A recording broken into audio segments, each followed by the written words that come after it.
Ndabashuje mwese abaduteza amatwi nk'uko bisanzwe tujye kuganira ijambo ry'Imana. Ariko mbere ko tuganira ijambo ry'Imana, amazina ni ayandi. Nitwa Mutoni FIONAH, mbarizwa mu itorero rya Canaan Revaval Temple, niho nkorera umurimo w'Imana. Rero ndabashuje cyane kuri uyu munsi. Rero nifuje ko twongera kuganira ijambo ry'Imana. Ntabwo turi buganira ijambo ry'Imana rirerire cyane, turaza kuvuga amagambo make, ariko amagambo make meza.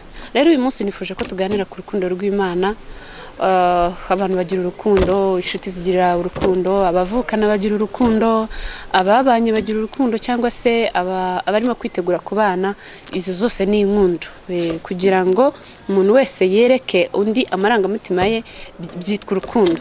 Rero tugiye kuganira ijambo ry'Imana, ariko tuvuga ku rukundo rw'Imana. Ntabwo turi butinde cyane, ndifuza ko tuvuga amagambo makeya, ariko duhumurizanya hagati yanjye namwe abumva ijambo, nanjye urivuga, turigabane nk'uko Bibiliya bivuga. Biravuga ngo uwigisha agabane nawe yigisha. Rero ntabwo ngiye kwigisha ibirenze, tugiye kwiganirira ijambo ry'Imana. Turaze gusoma ijambo ry'Imana riri hano muri Yohana, urwandiko rwa mbere rwanditswe na Yohana. Wenda duhere ku bice 4, dusome ibice 4 duhereye ku murongo wa 7. Umutwe w'amagambo uravuga ngo Imana ni urukundo, gukunda Imana na bene wacu. Gukunda Imana na bene wacu. Bene wacu ni bande? Bene wacu ni abantu tubana nabo mu buzima bwa buri munsi. Bene wanyu ni za nshuti zawe. Bene wanyu ni abantu musangiye ubuzima kuri iyi si. Bene wacu mfite ni mwebwe, nanjye ndi mwene wanyu. Ubwo ngubwo aho ngaho, iyo niyo ango nshaka kutujyanamo. Rero tugiye kuganira ku ijambo ry'Imana rivuga ku rukundo rw'Imana, ngo dukunda Imana na bene wacu. Bene wacu rero, abo Bibiliya yita bene wacu, ni abantu dufitanye isano yego mu mubiri, yaba ari iya hafi cyangwa ari iya kure, ariko nanone abakristo bene wacu n'abandi bakristo bagenzi bacu, n'abantu tubana nabo mu buzima bwose bwa buri munsi. Rero reka tuganire kuri iryo jambo ry'Imana, nk'uko nari mbabwiye. Yohana ibice 4 umurongo wa 7, cyangwa se duhere ku wa 17, kugira ngo ducunguze igihe umwete. Umutwe w'amagambo ni wa wundi nari maze gusoma mu kanya, ku byerekeye urukundo rw'Imana, gukunda Imana tugakunda na bagenzi bacu. Hanyuma duhere ku murongo wa 17 haravuga ngo ibyo nibyo bimaze gutunganya rwose urukundo muri twe, kugira ngo tuzatinyuke ku munsi w'amateka. Kuko uko ariko turi muri iyi si. Mu rukundo ntiharimo ubwoba, ahubwo urukundo rutunganyijwe rwose rumara ubwoba, kuko ubwoba buzazana igihano, kandi ufite ubwoba ntiyari yashyikira urukundo rutunganyijwe rwose. Yesu ashimwe cyane. Batubwiye ibintu byinshi hano.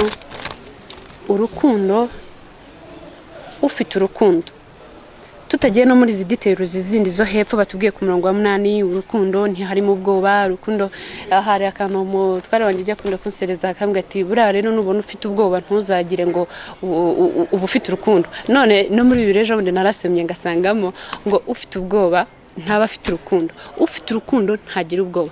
Ibyo bishatse kuvuga iki? Niba ufite urukundo muri wowe, hari ikintu utatinya. Hari ikintu utatinya kuvuga uti ibyo ari byose, uyu muntu ndamukunda, reka murwanirira ishyaka. Niba ufite urukundo ukarwanirira umuntu ishyaka, ni ukuvuga ngo wamukunze, rwa rukundo rukwibagiza ubwoba bwaba buri inyuma yo kumurwanira rya shyaka, hanyuma wowe uratinyuka. Yesu ashimwe cyane. Rero nk'abarokore, icyo ngira ngo ndabashishikariza kutagira ubwoba muri iyi si, kutagira ubwoba guhangana n'ibyago, kutagira ubwoba guhangana n'ibyaha, kutagira ubwoba guhangana n'imikorere mibi ya Satani, kutagira ubwoba hirya no hino, ugahangana n'ibibi bibera muri iyi si, ariko ukagira ukuri muri wowe, ukagira ubwoba bwo gutinya ikibi, bikagukururira mu rukundo rw'Imana. Yesu ashimwe cyane. Bibiliya iratubwira none mu Bakorino ngo urukundo rurihangana, urukundo ntirwirarira, urukundo ntirugira inzika, urukundo, iya mirimo yose y'urukundo. Yesu ashimwe cyane bene data. Rero iyo ufite urukundo, nakubwira ngo nko ku babyeyi cyane cyane, nkunda gutanga ingero ku babyeyi kuko ndi umubyeyi. Umubyeyi yareba umwana we kubera urukundo abamufitiye, aba yumva no kumwitangira aho bishoboka. yamwitangiye. Tujya tubona bamwe urugero nko ku burwayi bw'impyiko, ugira ucyo ukabona umubyeyi niwe muntu ufata iya mbere guhereza umwana we impyiko, cyangwa se n'umwana nawe agafata iya mbere guhereza umubyeyi impyiko. Ibyo mbivugiye iki? Akenshi bikorwa n'urukundo, hatarimo kwa kundi bavuga ngo uramuha amafaranga, uyu nguyu nafata yawe yafata ya hanyuma mugura impyiko. Oya, urukundo rw'Imana iyo ruri muri wowe nta kintu utakwihanganira. Urukundo rw'Imana iyo ruri muri wowe nta cyiza utarwanirira. Urukundo rw'Imana iyo ruri muri wowe uhora utekereza icyiza kuri mugenzi wawe. Iyo urukundo rw'Imana ruri muri wowe uhora utekereza iterambere kuri mugenzi wawe. Mugenzi wawe yateye imbere ntumugirira ishyari, ahubwo umugirira urukundo. Iyo ubona mugenzi wawe hari ikindi kimuriho kitari cyiza, ntubyishimira, ubabarana nawe. Bibiliya tubwira ngo tubabarane n'abababaye, twishimane n'abishima. Rero urukundo ni rwo rwiza. Urukundo bagenzi banjye, nk'uko Bibiliya yabyise ngo tugire urukundo rw'Imana no kuri bagenzi bacu. Ndabashishikariza kugira urukundo, kandi urukundo nicyo kintu cya mbere. Utagira urukundo ntago byakorohera kubaho muri iyi si. Umurongo wa 18 watubwiye ngo mu rukundo niho harimo ubwoba, ahubwo urukundo rutunganijwe rwose rumara ubwoba, kuko ubwoba buzana igihano, kandi ufite ubwoba ntiyari yashyikira urukundo rutunganijwe rwose. Turayikunda kuko ariyo yabanje kudukunda. Umuntu navuga ati nkunda Imana akanga mwene se aba ari umunyabinyoma, kuko udakunda mwene se yabonye atabasha gukunda Imana atabonye. Yesu ashimwe cyane.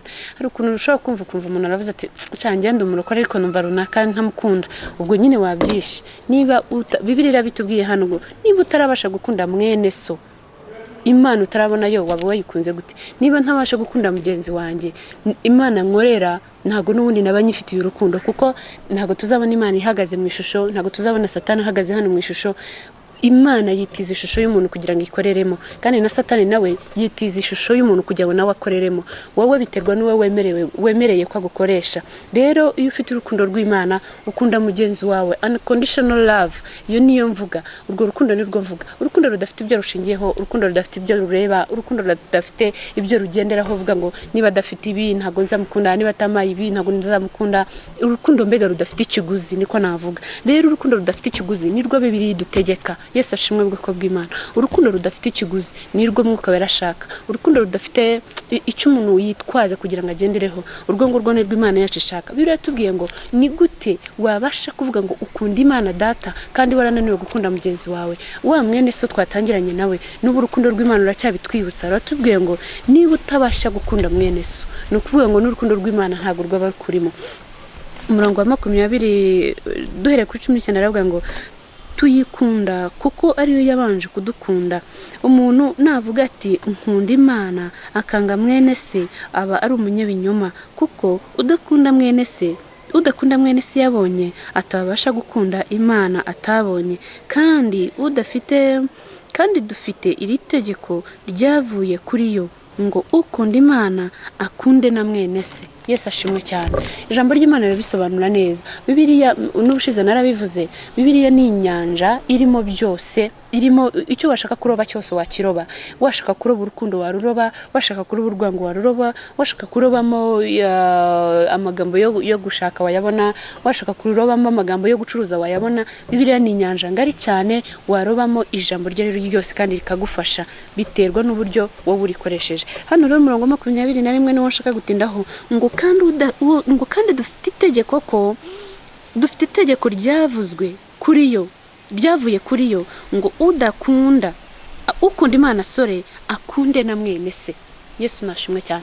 Niba nkunda Imana negetswe no gukunda mwene data. Niba nkunda Imana ikindi gigomba guhita gikurikiraho kuri kwa gukunda Imana kwanjye no gukunda na mwene data. Kandi Bibiliya tubwiye ngo niba udakunda mwene so wikwirirwa utubwira ko n'Imana uyikunda. Rero muri uyu mwanya cyangwa muri iki gitondo cyangwa muri uyu munsi nubishe ku mutima wanjye Imana nshyizeho ijambo ryitwa kubwira abantu urukundo rw'Imana. Rero urukundo rw'Imana rwo ni rugari ntitwarutindamo, kuko nta nubwo twavuga ngo tururangize. Ariko ugiye kureba ugatekereza usanga urukundo rw'Imana turufashe tukarushyira mu mitima yacu wadufasha no gukunda ba bene data. Ntago tubyuka mu gitondo ngo tubakunde gusa, oya.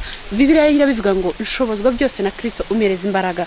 N'ubundi kugira ngo nkunde wa mwene data bishobozwa na Kristo. Rero mfite urukundo rwo gukunda Imana yacu, ngira n'urukundo rwo gukunda mwene data. Rero muri iki gitondo cyangwa kuri uyu munsi nagushishikariza gukunda mwene so kandi ukamukunda nkuko birivuga ngo kunda mugenzi wawe nkuko wikunda. Hanyuma numara gukunda mugenzi wawe ngo ukunda Imana data. 21 ababivuze ndabisubiramo ngo kandi dufite itegeko ryavuye kuri yo ngo ukunda Imana akunde na mwene se. Yesu nashimwe. Apana kuza ngo wagera ku ntebe wabona hicaye umuntu wumva udakunze ugahita wigirayo. Oya, senga Imana iguhe kwakira uwo muntu. Niba hari nicyo mwapfuye umusanga mu gikiranure, ariko ukomezanye n'urukundo rw'Imana mu mutima wawe. Rero bene data ntababwiye n'ubundi umwuko natangiye sinifuza gutinda.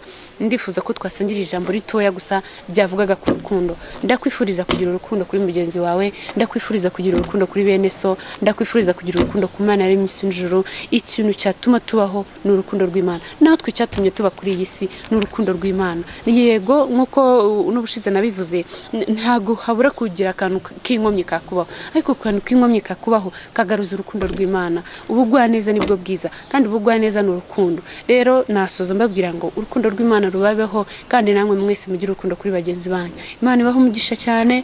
Ndashoje ntago ndi bufata umwanya munini, reka dusengane Imana hanyuma Imana ibagirire neza. Mana yacu, Mana nziza, Imana y'urukundo kandi Imana y'ubushobozi, dushimiye imbabazi zawe, dushimiye ubuntu bwawe, dushimiye icyubahiro cyawe. Turagushimiye ko wabanye natwe muri uyu mwanya muto w'ijambo ryawe tugize, ariko ijambo ryawe rivuga ngo ijambo rimwe ku munyabwenge riba rifite umumaro.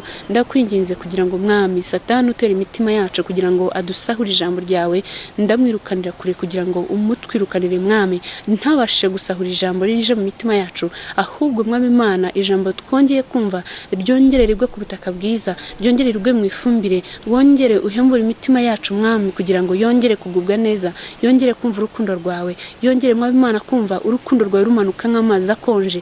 Ndakwinginze kugira ngo tugire neza, bana natwe utugire neza buri muntu wese ahari ku migabane itandukanye mu isi yose hirya no hino. Data ndasenze cyane kugira ngo wumve gusenga kwacu, utugirire neza, urukundo rwawe rutubemo mwami, uduhe gukundana no gukunda bene data nkuko dukunda izina ryawe, kandi natwe bagutandukiriyeho mwami uduhereze kumva urukundo rwawe ruri kuri twebwe.